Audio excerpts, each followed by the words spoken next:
오늘은 최근에 이런 댓글이 달려서 이걸 한번 다뤄보도록 할게요. 경기 민감주를 걱정하면서 왜 경기 민감주의 최고봉인 은행주를 투자하냐. 사실 요 이야기도 어느 정도 맞는 이야기이기는 합니다. 왜냐하면 은행들 같은 경우가 대표적인 경기 민감주이기도 하거든요. 은행들은 돈을 어떻게 벌죠? 은행들 같은 경우는 예대 마진을 통해서 돈을 법니다. 보통 기업들한테 돈을 빌려주고 아니면 가게들한테도 돈을 빌려주죠. 그래서 어느 정도 수수료 장사를 하거든요. 근데 경기가 안 좋으면 은행들한테 빌린 돈을 못 갚을 수가 있겠죠. 은행들한테 빌린 돈을 못 갚게 되면 은행들은 당연히 요거를 손실 처리할 수밖에 없습니다. 요거를 지금 막기 위해서 어느 정도 미리 충당금을 쌓고 있는 거기도 하죠.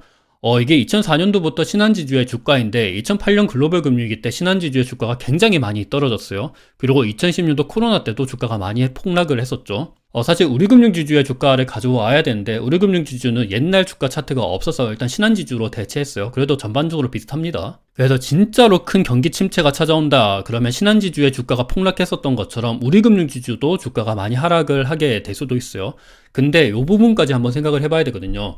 최근에 연준에서 금리를 조금 더 높게 그리고 장기간 유지한다 그랬죠. 금리를 조금 더 높게 장기간 유지한다라는 것 자체가 경기가 어느 정도 좀 튼튼하고 요거를 어느 정도 완충할 수 있는 여력이 있다고 보기 때문에 그렇게 하는 거예요. 지금 미국에서 고용이 굉장히 튼튼하다 그리고 소비 여력도 굉장히 짱짱하다 이런 이야기가 계속 나오고 있죠. 물론 상업용 부동산 그리고 최근에 위워크가 파산한 것처럼 조금씩 파열음이 들리고 있긴 한데 연준도 사실 이런 것들을 계속해서 모니터링을 하고 있거든요. 진짜로 경기 부실이 찾아온다 그리고 강력하게 경기가 침체될 것 같다라고 생각이 든다 그러면 당장 금리를 낮출 거예요. 그렇지만 내년도 하반기 요럴 때까지 금리를 장기간 유지할 것이다 라고 얘기하는 것 자체가 일단은 경기가 어느 정도는 요거를 감수할 수 있다 라고 보는 거기 때문에 그냥 연준에서는 소프트 랜딩을 예상하고 있는 것 같아요. 사실 강력하게 경기 침체가 생기지 않는다 그러면 은행들한테도 그렇게까지 큰 위험은 되지가 않습니다. 사실 얘네들 같은 경우가 부실 채권에 대해서 관리만 잘하면 되거든요. 그리고 사실 최근에 이런 뉴스도 있었는데 해외 부동산 관련돼서 이야기가 계속 나오고 있죠.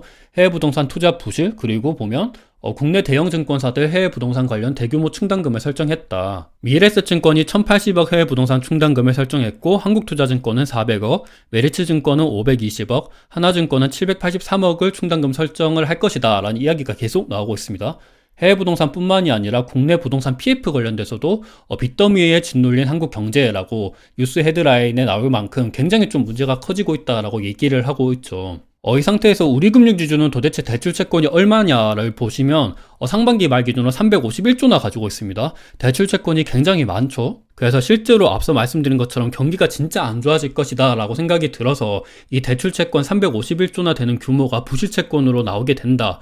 이거를 전부 다 뭐 상각처리가 된다. 요러면 우리금융지주 당연히 문을 닫아야 됩니다. 근데 사실 이따 뒤에서 다시 말씀드리겠지만 우리금융지주는 증권사랑 보험사가 없어요.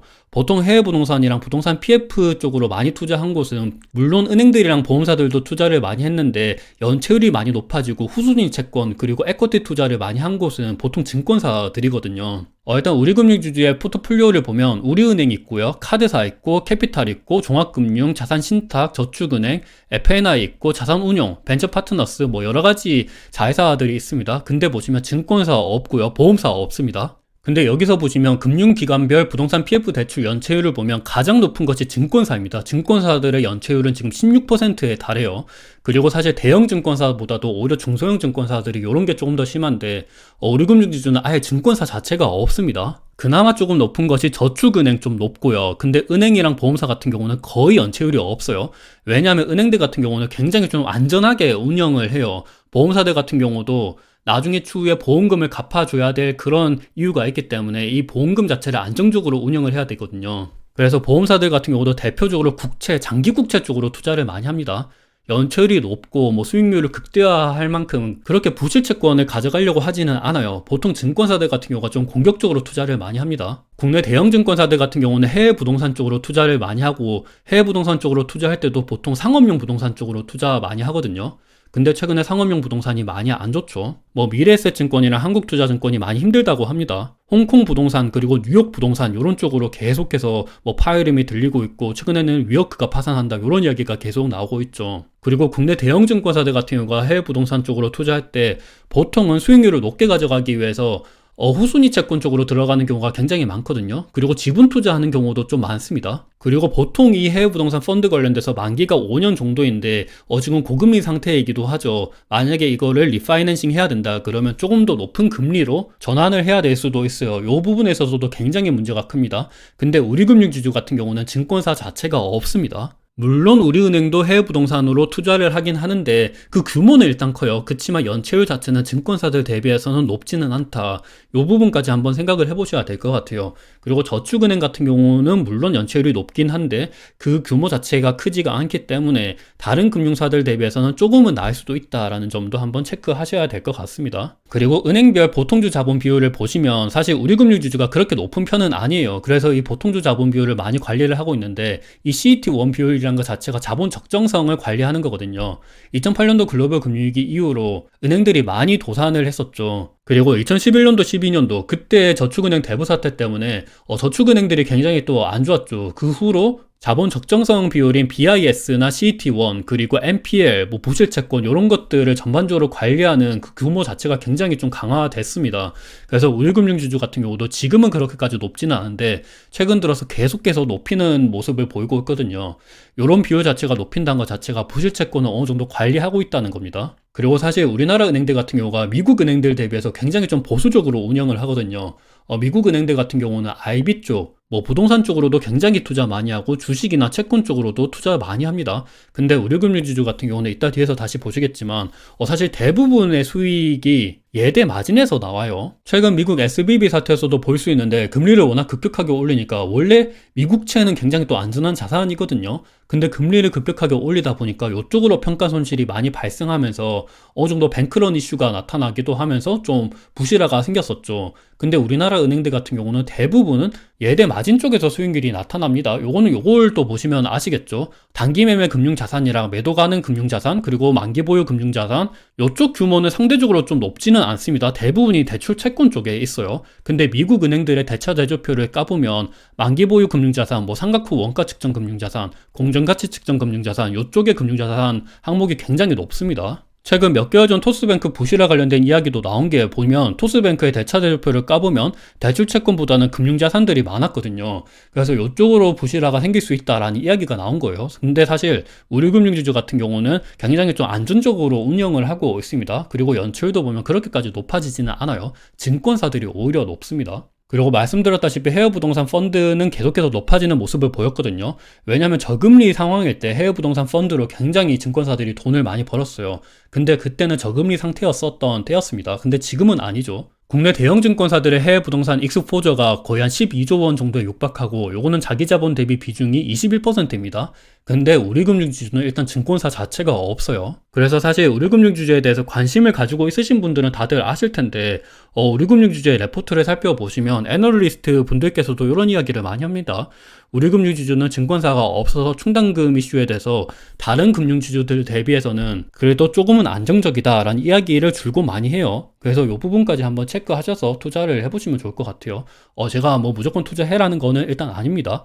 일단 우리금융지주의 최근 주가를 보시면 그래도 굉장히 좀 안정적으로 흐르고 있죠. 왜냐하면 최근에 보면 코스피가 굉장히 또 많이 하락을 했었거든요. 근데 우리금융지주는 코스피가 하락을 할 때도 나쁘지 않았었고 최근에 코스피가 오를 때도 우리금융지주도 오르고 있습니다. 사실 되게 웃긴 게 코스피가 최근에 많이 하락을 하게 된 게 미국채 금리가 10년물 기준으로 5% 이상을 쳤다 이런 이야기가 있으면서 긴축에 대한 우려 때문에 주가가 많이 하락을 했거든요. 근데 보통 우리금융지주 같은 경우는 금리가 오르면 오히려 수혜를 많이 받죠. 반대로 금리가 떨어질 때는 은행들한테 안 좋다는 이야기를 많이 합니다. 근데 보시면 되게 웃긴 게 우리금융지주 같은 경우가 금리가 오를 때도 옆으로 갔고 금리가 떨어질 때도 옆으로 그냥 떨어지는 모습을 보이진 않죠. 사실 이게 되게 웃긴 거긴 한데 금리가 높은 게 은행들한테 좋긴 한데 금리가 또 너무 높으면 부실채권에 대한 이슈가 생길 수 있어서 금리가 조금 떨어져도 은행들한테는 괜찮다라는 거죠. 오히려 금리가 조금 떨어지는 게 연체율 관리에 있어서 조금 더 괜찮다고도 볼 수 있는 것 같아요.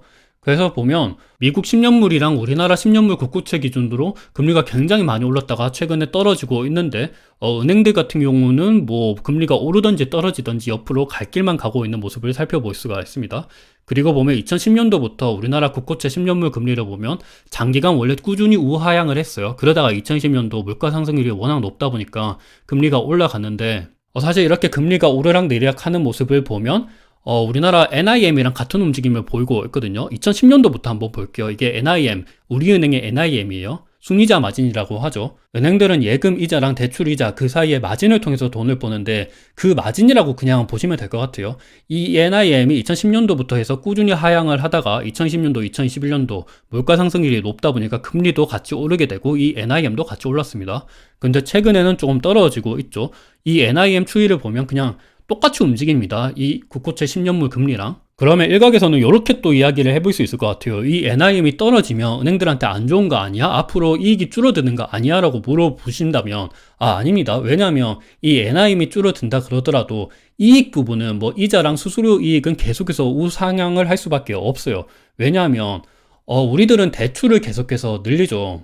최근에 경기가 안 좋다 보니까 가계대출 같은 경우는 좀 떨어졌었습니다. 하지만 전체 대출, 기업 대출 같은 경우는 꾸준히 증가를 하고 있거든요. 그래서 대출 총 증가율을 보면 아직까지 플러스입니다. 그리고 최근에 부동산 가격이 조금 떨어지니까 이제 특례 보금자리론 그리고 뭐 30년 만기 주택담보대출 이런 것 때문에 가계대출도 굉장히 또 많이 늘기도 했었죠.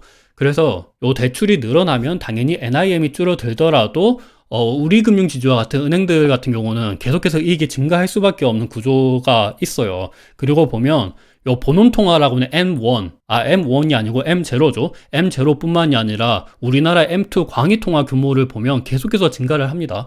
요거 자체가 시중에 통화가 계속해서 늘어난다는 거거든요. 통화가 늘어나면 당연히 이 통화, 화폐를 취급하는 은행들의 이익은 계속해서 증가를 할 수밖에 없어요. 신한지주의 이익을 보더라도 계속해서 지난 10년간 꾸준히 우상향을 했거든요. NIM이 떨어지든 NIM이 올라가든 금리가 올라가든 금리가 떨어지든 계속해서 이익은 늘어납니다. 요거는 앞으로도 그럴 거예요. 그래서 은행들을 투자할 때 부실채권만 잘 관리를 하면 그렇게까지 큰 문제는 생기지가 않습니다. 사실 이 부실채권이 문제가 될 때는 진짜 심각한 경기 침체가 나타나야 되는데 지금은 그런 모습까지는 사실 아니에요. 그리고 더군다나 우리금융지주는 자회사로 증권사가 없습니다. 연체율이 높고 상각이 계속 나타나고 충당금을 계속 설정할 수밖에 없는 해외 부동산이랑 부동산 PF 쪽으로 투자를 많이 하고 있는 증권사가 없어요. 물론 우리은행이랑 저축은행, FNI 얘네들도 뭐 다른 자산 쪽으로 투자를 많이 하긴 했는데 연체 규모를 따져보면 그렇게까지 사실 큰 규모는 아니에요. 그래서 진짜 큰 경기 침체가 생기는 게 아니라 그러면 그냥 배당이랑 자사주 소각 이런 것들을 보고 트레이딩 하는 거는 괜찮지 않을까라고 생각을 합니다. 그리고 진짜 경기 침체 파열음이 제대로 들린다 그러면 그때는 사실 은행 주식들 뿐만이 아니라 모든 주식들이 그냥 다 폭락이에요. 사실 이거는 반도체, 건설, 화학, 2차전지 상관없이 모든 주식들이 다 폭락이니까 은행들 뿐만이 아니라 요거는 그때는 모든 자산들을 일단 다 현금화 시켜야 되는 타이밍이다. 이렇게 말씀드릴 수 있을 것 같아요. 지금은 완전히 경기 침체가 생기는 게 아니고 어느 정도 좀 연착륙을 할 수 있다라고 보는 거기 때문에 주식시장도 어느 정도 랠리를 치는 거기도 하거든요. 그래서 지금이 경기 침체인데 왜 은행을 투자하냐라고 묻는 질문에는 이렇게 대답을 해줄 수 있을 것 같습니다. 완벽하게 큰 경기 침체라고 생각을 하지 않고 있고 그리고 밸류에이션도 조금 낮다라고 생각을 하고 있고 특히나 우리금융지주 같은 경우는 자회사로 증권사가 없고 그 얘기는 연체 규모가 큰 자산이 별로 없다는 거죠. 그리고 배당도 많이 주고 있고 자사주 소각도 2010년도 코로나 이후로 많이 하고 있기 때문에 괜찮지 않을까라고 생각을 해서 투자를 하고 있다. 이렇게 말씀드리고 싶습니다. 그래서 우리금융지주 같은 경우는 꾸준히 이렇게 돈을 잘 보고 있어요. NIM이 떨어지든 뭐 금리가 올라가든 상관없이 이자이익이랑 수수료이익은 계속해서 늘어나고 있습니다. 당연히 이러면 배당금도 늘어나겠죠. 2006년도부터 해서 보면 우리금융지주는 꾸준히 배당금이 늘어났어요. 그래서 올해 최근 들어서는 8.7%까지 배당 수익률이 예상이 되고 있고요. 보면 주가가 조금 올라가서 지금 8.4%죠. 그리고 PER은 3.21배, PBR은 0.3배입니다. 굉장히 저렴해요. 그리고 최근에는 자사주 소각도 많이 하고 있죠. 최근 2013년도 10월 30일 날 1000억 규모의 자사주 소각을 한다라고 이야기를 했죠. 근데 좀 다만 아쉬운 점은 우리금융지주 같은 경우는 지금은 증권사들이 없는 게 그나마 좀 괜찮긴 한데 장기적으로는 비은행 쪽으로도 수익을 늘려야 되겠죠. 포트폴리오를 늘려야 됩니다. 근데 앞서 보신 것처럼 우리금융지주의 지금 CET1 비율이 그렇게까지 높지는 않아요. BIS 비율도 높지는 않습니다. 이게 다른 금융지주랑 비교하면 조금 더 드러나죠. 그래서 과연 지금 증권사랑 보험사들을 인수할 수 있는 능력은 조금 있을까? 오히려 지금은 부실채권 이슈가 생기고 있고 경기 침체에 대한 이슈가 생기고 있기 때문에 요 자본 비율, 자본 적정성 비율에 대해서 조금 더 생각을 해봐야 될 타이밍이기 때문에 굳이 이 상황에서 투자를 할까라는 생각도 합니다. 근데 이번 금리 인상 시기가 지나고 부실 채권 이슈에 대해서 걱정하는 시기가 지나면 다른 금융주들을 투자할 수 있는, 다른 금융주들을 M&A 할 수 있는 시기가 좀 찾아오지 않을까 생각을 하고 있어요. 경기 민감주, 이거를 왜 투자하냐, 지금 경기 민감주에 대해서 걱정을 하면서 왜 투자하냐, 이렇게 질문을 한다 그러면 완전한 경기 침체라고는 생각을 하지 않기 때문이에요. 그리고 사실 완전한 경기 침체를 생각한다 그러면 은행주뿐만이 아니라 반도체, 2차전지 그냥 다 투자하면 안 돼요, 지금. 그냥 바로 달러로 전환하거나 미국채를 투자하거나 아니면 금을 투자해야 되겠죠. 근데 지금은 나오는 경기 데이터로 봤을 때는 그 정도까지는 아니기 때문에 은행주들을 투자하고 있다라고 말씀을 드리면서 오늘 영상은 여기서 마무리하도록 하겠습니다. 어느 정도 도움이 되셨으면 좋을 것 같아요.